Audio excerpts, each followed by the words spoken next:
नमस्कार मित्रांनो, ठरलं तर मग या मालिकेच्या आजच्या भागात आता अर्जुन आणि सायली हे दोघ जणही काव्याच्या मदतीने आता सुमनपर्यंत पोहोचणार आहेत.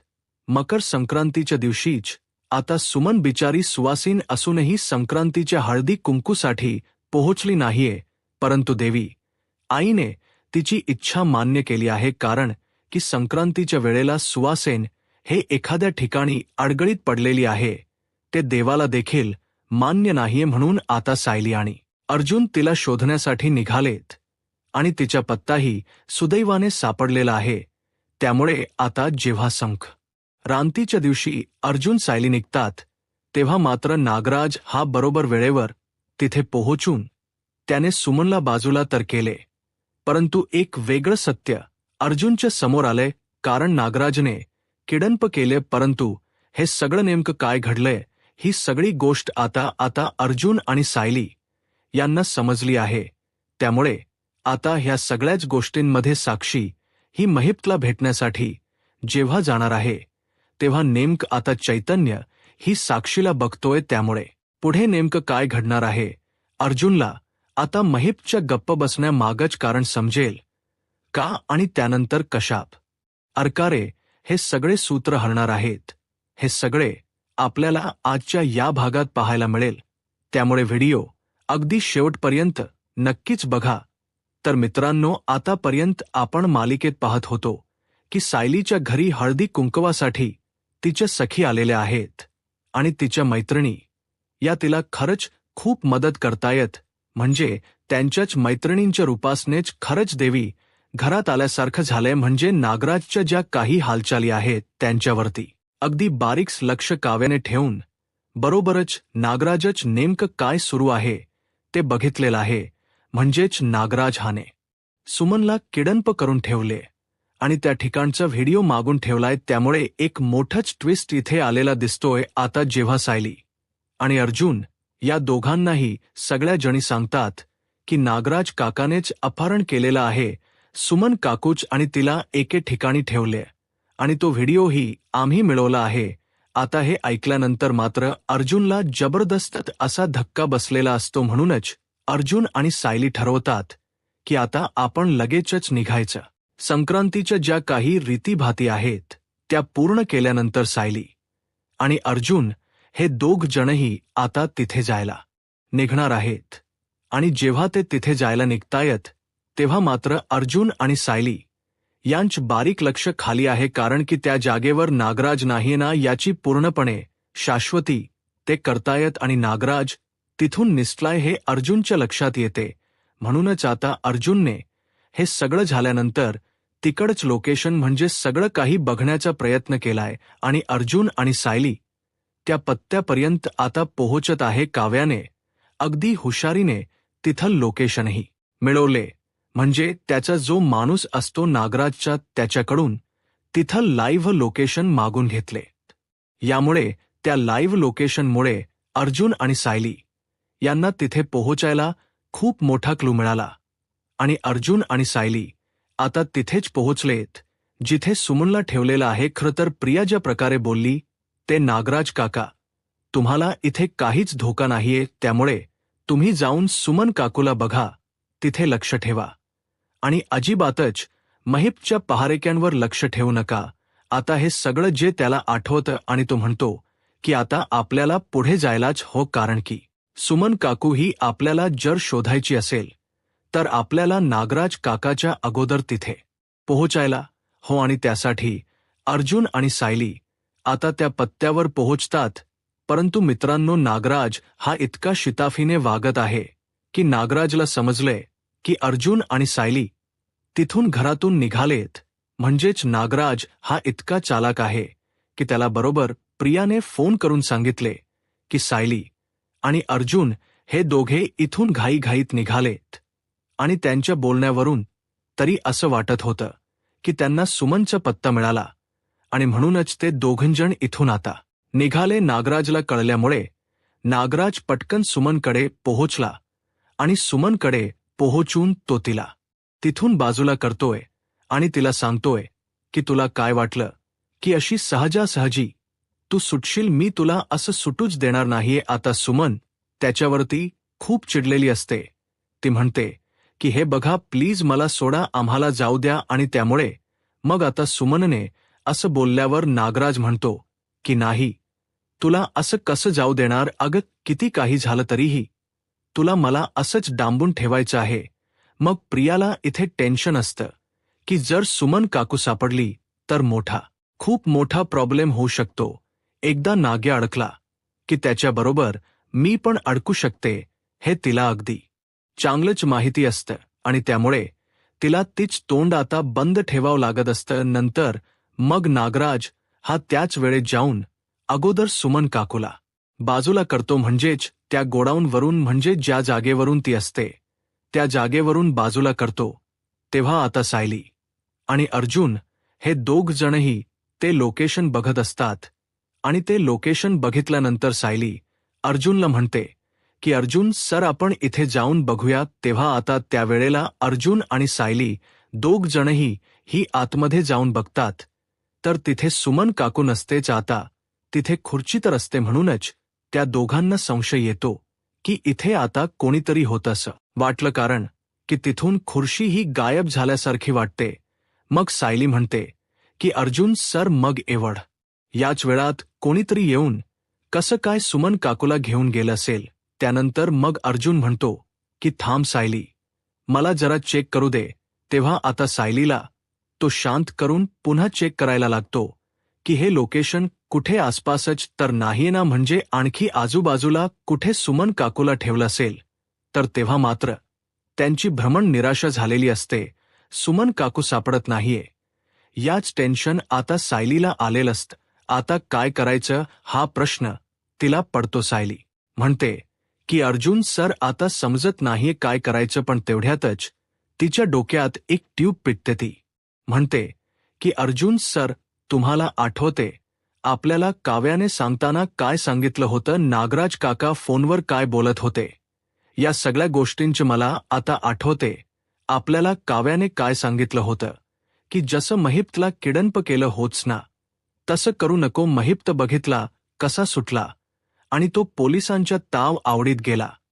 त्यामुळे आता तू हिच्यावर व्यवस्थित लक्ष ठेव. म्हणजे सुमन काकू, याचा अर्थ असा होता ना अर्जुन सर की महिप्त हे सगळं करणार. म्हणजे महिप्त आतापर्यंत कुठेही गायब झालेला नव्हता, तर तो नागराज काकांच्याच तावडीमध्ये होता. याचा अर्थ की नागराज काकांना कोणी नागराज काकांनीच महिप्तला किडनप करून ठेवलं होतं. मग हे सगळं एका वेगळंच काहीतरी दिशेला जातंय असं वाटते. तेव्हा मग सायली म्हणते की हे बघा अर्जुन सर, काही झालं तरीही मला एक गोष्ट लक्षात येते की हे सगळं करणारे नागराज काका आहेत. म्हणजे याचा अर्थ असा तर नसेल ना की 22 वर्षापूर्वी जो अपघात झाला होता त्यामागचा मास्टरमाइंड म्हणजे नागराज काकाच असतील. आता या डोकी बाजूनेही सायलीच डोक चालू लागतं. अर्जुन म्हणतो की बायको, तू अगदी बरोबर बोलतेस. मलाही तसंच वाटते की जर त्याच दिशेने हा तपास सुरू झाला तर म्हणजे 22 वर्षापूर्वी हे सगळं नागराज काकानेच घडवून आणलं असेल. आणि महिप्तच तोंड बंद ठेवण्यासाठी नागराज काकाने त्या महिप्तला किडनप करून ठेवलं असेल. तर काहीतरी नक्कीच गौड बंगाल आहे जे आपल्याला समजत नाही. तेव्हा मग सायली म्हणते की अर्जुन सर, आपल्याला आता हे सगळं समजून घ्यावंच लागेल. तर त्यावेळेला त्याला सगळं काही बोलणं आठवतं. सखी किंवा काव्या जे काही बोललेली त्या सगळ्या गोष्टी आठवतात. आणि अर्जुन सायलीमध्ये असंही बोलणं होतं की नागराज काका हा आपल्या अगोदरच निसटला. याचा अर्थ नागराज काका इतका शार्प आहे की जो काही आपल्या या मैत्रिणींनी त्याचा फोन घेतला होता त्यावरून आपण सुमन काकूबद्दल काहीतरी बघितलंय याचा डाऊट त्याला आला होता.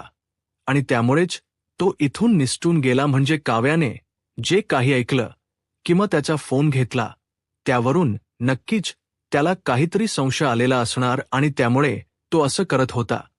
तेव्हा आता हे ऐकल्यानंतर अर्जुनही विचित्र अगदी टेन्शनमध्ये येतो. तो म्हणतो की शट, म्हणजे आपला घरचा बेदी हा नागराज काकाच आहे. किती काही झालं तरीही या सगळ्यामध्ये आपल्याला नागराज काकाने अडकवलेला आहे, तर त्यावर अर्जुन म्हणतो की आता काय करायचं ना, मला खरंच काही सुचत नाहीये. तेव्हा सायली म्हणते की अर्जुन सर, आता एकच रस्ता आहे, तो म्हणजे आपल्याला यामागच सत्य हे शोधून काढावंच लागेल. अर्जुन म्हणतो की सायली, यामागचं सत्य हेच आहे की नागराज काकाच सुमनला किडनप करू शकतो आणि महिप्तलाही त्यानेच किडनप केलं होतं. याचा अर्थ सायली म्हणते की त्या दिवशी आपल्या घरात नवीन वर्षात स्वागत होणार होतं. त्याच दिवशी हे सगळं घडलं, म्हणजे नागराज काकाच्या मागे मागे सुमन काकू जात होती.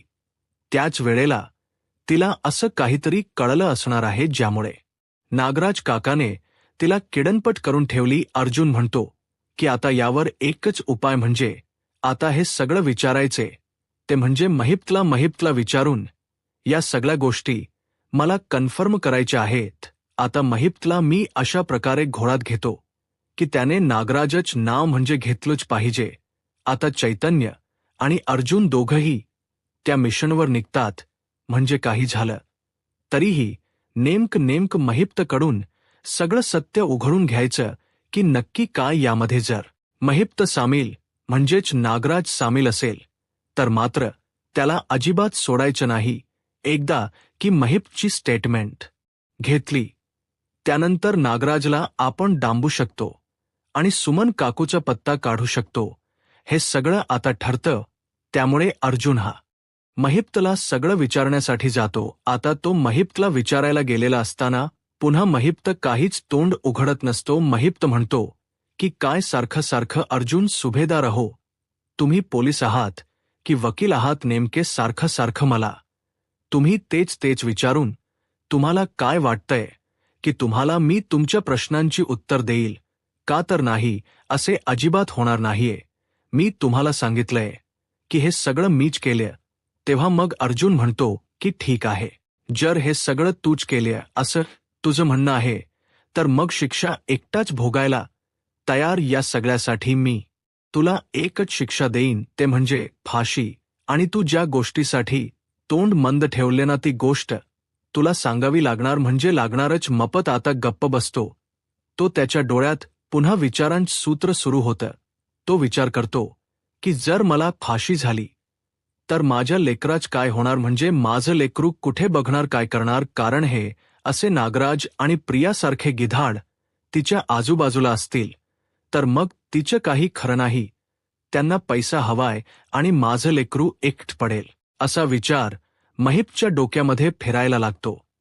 त्यावेळेला मग आता महिप्त विचार करायला लागतो की काय करावं नेमकं, मलाही सुचत नाही. नंतर मग आता इथे ह्या सगळ्यामध्ये अर्जुन विचार करतो की महिप्त, हे बघ. तो त्याचे डोळे अगदी बरोबर वाचतो आणि म्हणतो की हे बघ महिप्त, तुझं जे काही प्रॉब्लेम असेल, म्हणजे त्या गुन्हेगाराला तू वाचवण्याचा प्रयत्न करत असशील, त्याच्या मागे काहीतरी तुझं कारण आहे. ते कारण तू मला सांग, मी 100% तुला मदत करेन. तुला काय वाटतंय की तू ज्या माणसांसाठी काम करतोयस ती माणस तुझ्याशी लॉयल राहतील का? तर नाही, ती माणस अजिबातच नाही. तू अडकलास ना की ती माणस गोष्टी सगळ्या संपवून टाकतील आणि पैशासाठी जगणारे लोक कधी कोणाचे नसतात. महिप्त, हे लक्षात ठेव. तू एक कॉन्ट्रॅक्ट टिलर बनलास आणि 22 वर्षापूर्वी तू सिनियरचा अपघात घडवून आणला, परंतु आता तू एक गोष्ट विचार कर की त्या माणसाने तुझ्याशी किती लॉयल्टी ठेवली किंवा तुझ्याशी किती वफादारी ठेवली. आता महिप्तच्या काळजात अगदी हात घालून अर्जुन सगळं सत्य अगदी वधवून घेत असतो आणि अर्जुनच्या शब्दामध्ये आता महिप्त येऊ पण लागलेला असतो. आता अर्जुन जे काही बोलतोय त्याच्यावर त्याच पूर्ण आता तोंड उघडायलाच असतं. अर्जुन म्हणतो की हे बघ महिप्त, तुला एक गोष्ट चांगलीच लक्षात आहे, किती काही झालं तरी तू त्या माणसासाठी मरणार, पण तो माणूस काय करणार, तर तो तुझी कधीच वफादारी बाळगणार नाही. या उलट तू ज्या गोष्टीसाठी हे सगळं करतोय ती गोष्टच तुझ्यापासून तो लांब करण्याचा प्रयत्न करणार. आणि उद्या तुला जर काही झालं तर काय करशील? आता मात्र महिप्तचे डोळे घळाघळा पाण्याने वाहू लागतात. त्याला काय करू काय नाही आता असं झालेलं असतं. इकडे आड तिकडे विहीर. जर या नागराजला तर मोकळं सोडायचंच नाहीये. त्याच्या मनामध्ये एक गोष्ट येते की सांगून टाकतो आता सगळे याला आणि सगळं काही ठीक होईल. पण जर मी याला सांगितलं तर माझी साक्षी अडकली तर मी काय करू म्हणून तो पुन्हा तोंड बंद ठेवतो. आता अर्जुन म्हणतो की बघ, विचार कर, तुझ्याकडे 1-2 दिवस आहेत. बघ, त्याच्यामध्ये ठरव, नाही तर जर पोलिसांनी सगळा गुन्हा तुझ्यावर टाकून दिला तर मात्र तू कनाक जाशील. त्यामुळे तुला जो काही विचार करायचा तो तू कर. अर्जुनला हे तर माहिती आहे की महिप्त नागराजसाठी तोंड बंद करू नये, पण नेमकी नागराजने त्याला काय धमकी दिली आहे, कशासाठी हे सगळं तो करतोय, हे सगळं त्याने मात्र अजून सांगितलेलं नाहीये. त्यामुळे आता त्याच तोंड पूर्णपणे बंद केलेलं आहे. तर इथे प्रियाला पण टेन्शन आलंय की जर काही झालं आणि सुमन ही अर्जुन आणि सायलीला सापडली तर मात्र आपली पण वाट लागू शकते. सुमन सगळं काही सत्य सांगून टाकेल तर नागराजही इथे खूप मोठा टेन्शनमध्ये असतो. किती काही झालं तरीही जर अर्जुन सायली हे तिच्यापर्यंत पोहोचले असते तर मात्र आपलाच खेळ खल्लास झाला असता. त्यामुळे आता हे सगळं होत असताना नागराज विचार करतो की जोपर्यंत आपण साक्षीची भीती या महिप्तला दाखवत आहोत ना तोपर्यंत तरी हा महिप्त तोंड उघडणार नाहीये. काही झालं तरी महिप्तला तोंड उघडायला यायचंच नाही. परंतु इथे अर्जुनचे देखील प्रयत्नांवर प्रयत्न सुरू आहेत. काही झालं तरीही सत्य हे त्याला महिप्तकडून काढून घ्यायचं असतं, म्हणून तो सगळ्या प्रकारे महिप्तकडून सत्य उकडून घेण्याचा प्रयत्न करत असतो. आणि हे सगळं होत असताना इथे साक्षीला मात्र जास्त टेन्शन आलेलं असतं. आपल्या अण्णा हे पोलीस स्टेशनमध्ये आहेत आणि एकावर एक धमाके तिला भेटत असतात. म्हणजे महिप्तला ते व्हिडिओ दाखवण्यासाठी साक्षी बरोबर बऱ्याच काहीतरी वाईट गोष्टी घडत असतात. त्याने साक्षी खूप मोठ्या संकटामध्ये आहे असं महिप्तला दाखवायचं असतं. त्यामुळे किती काही झालं तरीही साक्षीच्या मागचे धमकीचे कॉल किंवा काही घाबरण्याच्या गोष्टी या शांत होतच नसतात. सचिनला मात्र काहीच कळत नसतं की या साक्षीच होत्या तरी काय नेमकं हिचं काय चालू आहे. हिला असे धमकीचे कॉल किंवा असं सगळं वागणं नेमकं काय हे त्याला कळत नसतं. हे सगळं जर पैशासाठी कोण करतंय का, या सगळ्या गोष्टींचा शोध आता सचिन घेण्यास ठरवतो. म्हणजे नेमकं काय सुरू आहे ते बघितलं पाहिजे. आता साक्षी विचार करते की नाही, आता ना काही झालं तरी मी शांत बसू शकत नाही. अण्णा कोणत्या जेलमध्ये आहेत, त्यांना मला जाऊन भेटायचे. म्हणूनच साक्षी आता स्वतः चेहऱ्याला मास्क वगैरे लावते आणि अगदी वेगळंच अवतार करून समीरा शेखर म्हणून ती आलेली असते. आता जेव्हा महिप्तला हवालदार आवाज देतो की तुम्हाला भेटायला कोणीतरी मॅडम आल्यात, समीरा मॅडम, आता तिचं नाव ऐकल्यावर मात्र महिप्त हा डोळे उघडतो आणि म्हणतो की कोण, पाठवा आतमध्ये. तेव्हा मग समीरा आतमध्ये येते आणि त्याच्याशी बोलू लागते. अण्णा कसे आहात तुम्ही, आता त्याच्याशी तिच्याशी बोलत असताना महिप्त अगदी घायाळ होऊन जातो. तो म्हणतो की साक्षी बाळा, अग तू इकडे कशाला आलीस, तुला कळते का अगं, जर तू इथे आलीस तर काय होऊ शकतं ते. तेव्हा साक्षी म्हणते की अण्णा काळजी करू नका, मी तुमच्याबद्दल म्हणजे वकिलांकडून हे सगळं प्रोसिजर केली आणि मगच तुम्हाला भेटायला आली. डोंट वरी, इथे मला कोणी ओळखू शकत नाही. तेव्हा मग लगेचच तो म्हणतो की बाळा, अग तुला कोणी ओळखत नसेल, परंतु इथे तो अर्जुन वगैरे त्याची एजा असते. त्याने जर तुला बघितलं तर मोठा प्रॉब्लेम होऊ शकतो, म्हणून मी तुला सांगतोय. तेव्हा मग आता ती म्हणायला लागते की ठीक आहे, हरकत नाही, पण एक गोष्ट लक्षात ठेवा अण्णा, मला ना खूप काळजी वाटते. हे सगळं ना मला काहीतरी वेगळीच गोष्ट घडवते. त्या दिवशी जी सगळी घडलेली गोष्ट ती सांगते. म्हणजे त्या दिवशी मला एका ठिकाणी बोलावलं गेलं आणि तिथे आजूबाजूला आग पेटली गेली. नंतर मला धमकीचे पण फोन येतात. हे सगळं कोण करत असेल मला काहीच कळत नाहीये. तेव्हा मग महिप्त म्हणतो की हे बघ साक्षी बाळा, मला कळतं हे सगळं करण्यामागे ना त्या चिचुंदरीचा आणि त्या नागराजच्या नागोबाचा हात आहे. तेव्हा ती म्हणते की काय ते दोघंजण तर मला असं दाखवतात की ते माझी खूप मदत करतायत. त्यावर मग आता महिप्त बोलू लागतो की नाही मदत बिदत कसलीही मदत करत नाहीयेत. ते एक गोष्ट लक्षात घे, ते तुला अडकवण्याचा प्रयत्न करतात आणि त्याचा एक व्हिडिओ करून माझ्यासमोर आणतायत आणि मला व्हिडिओ दाखवल्यानंतर मला तोंड बंद करावं लागते. म्हणजे माझी अशी गत होती की मला तुझ्यामुळे काहीच तोंड उघडता येत नाहीये आणि त्या नागराजच नाव घेता येत नाहीये असं म्हटल्यावर आता ती म्हणते की अण्णा मग तुम्हाला नक्की किडनप तरी कोणी केलं होतं?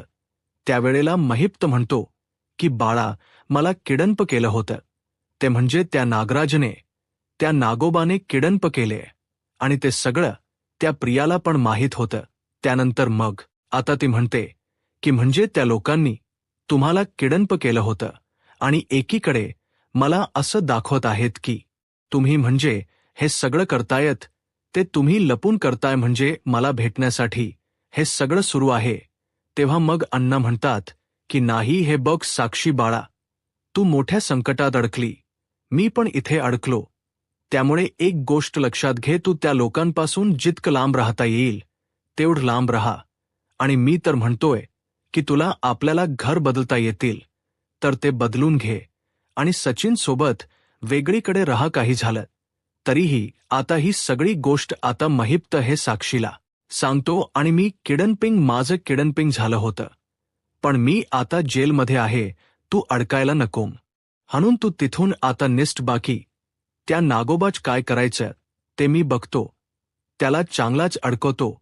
तू फक्त तिकडून निघ आणि हो मला भेटली ते अजिबात त्या नागोबाला सांगू नको. आता जेव्हा साक्षी बाहेर निघते तेव्हा मात्र चैतन्यने साक्षीला बघितलेलं असतं. आता चैतन्य हा जेव्हा साक्षीला बघतो तो तेव्हा तिला अगदी बरोबर ओळखतो आणि मग तेवढ्यातच ती तिथून बाहेर निसटून जाते. चैतन्य विचार करतो की नक्कीच काहीतरी गडबड गोंधळ आहे या मुलीला ना, मी कुठेतरी पाहिल्यासारखं वाटते. आता तो तिचा चेहरा आठवू लागतो आणि नंतर त्याच्या लक्षात येतं की ही म्हणजे साक्षी शिखरी. मग ही इथे काय केली बरोबर, म्हणजे ही महिप्त शिखरीला भेटायला आलेली आहे. आता चैतन्याला मात्र समजल की साक्षी चिकरे जिवंत आहे.